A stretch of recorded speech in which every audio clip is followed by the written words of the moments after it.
thing that drives our debt is Social Security and Medicare and Medicaid. Those are the things that make the U.S. insolvent. They could shrink the discretionary spending by half, and it would not change the long-term projections for the U.S.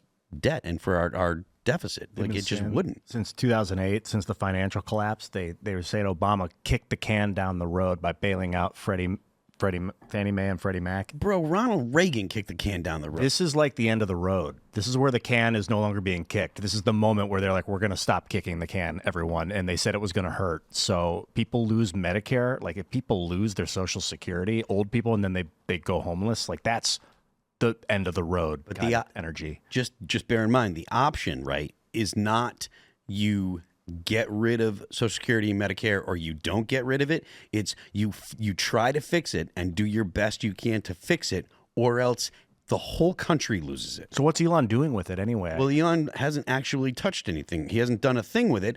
This is all about a scare tactic. The whole thing that she said about bringing up Social Security and stuff like that, it's all scare tactic.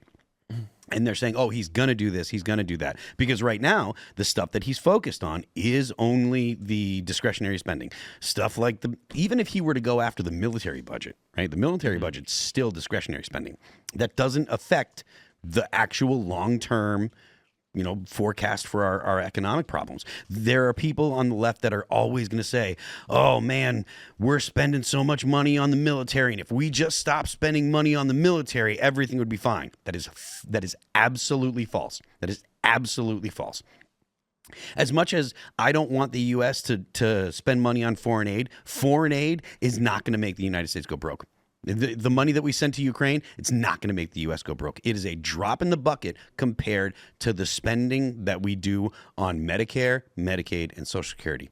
And until we fix those policies, until we fix those problems, they can holler all they want, but it doesn't change the long-term outlook. This is just a scare tactic because they don't want to lose the money that they're getting from discretionary spending, from the pork that they put into the things that they can, the bills that they can put the garbage stuff into. They don't want to lose that slush fund.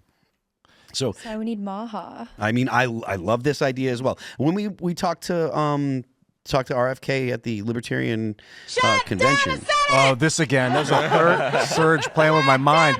Oh, there's a fourth time. I mean, to be fair, I would kind of be down to shut down the Senate, but what does she mean exactly? Shut down. Also, what does that even mean? Wait, talk more about Maha. You were just bringing up RFK. Well, we talked to RFK at the Libertarian National Convention. I asked him. I said, "Hey, what is it? What is your plan?" Because he was still running for president. He wasn't on board with Donald Trump yet. I said to him, look, the biggest problem, the only existential threat that actually faces the United States right now is mandatory spending, is Social Security and Medicare and Medicaid. Those are actual existential threats.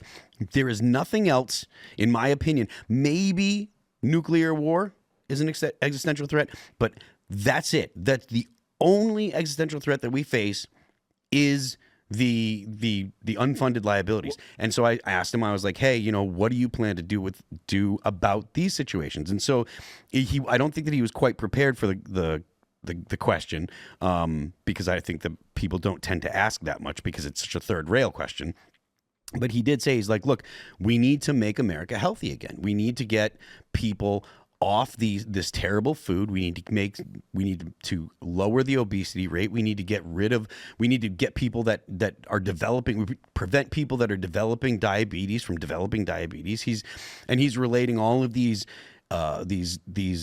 illnesses that people are getting that are unique to our society and to our time. And he's saying these things will actually affect the cost of Medicare and Medicaid and Social Security in the future. And while I don't think that's a comprehensive repair or fix, there is validity to the argument that the fewer people you have that are sick when they're older because they end up getting onto some kind of for the rest of your life medication, the better it is for the It is country. Funny to me too that they're melting down about what unelected people and billionaires controlling the government. Like, have you ever seen a better case of projection? Their entire party is run by billionaires and unelected bureaucrats. I would argue our billionaires are better and our unelected bureaucrats are better. But all this stuff like this. The entire Joe Biden presidency, Joe Biden was not running. Dead. Yeah, he was exactly. He was dead.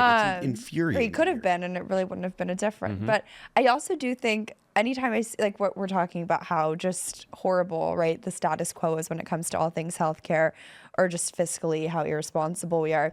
I remember in 2016 when President Trump, controversially, right, he told black people, he was like, what do you have to lose? Yeah. And I kind of feel like in some ways that approach has now metastasized to like every corner of President Trump's approach to this administration.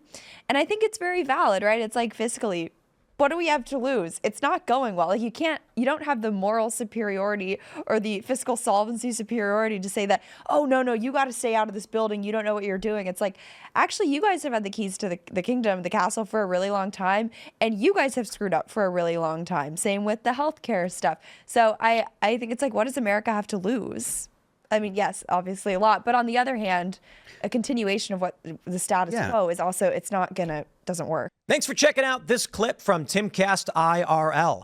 Make sure to watch the show live Monday through Friday at 8 p.m. Subscribe to this channel, and we will see you all there.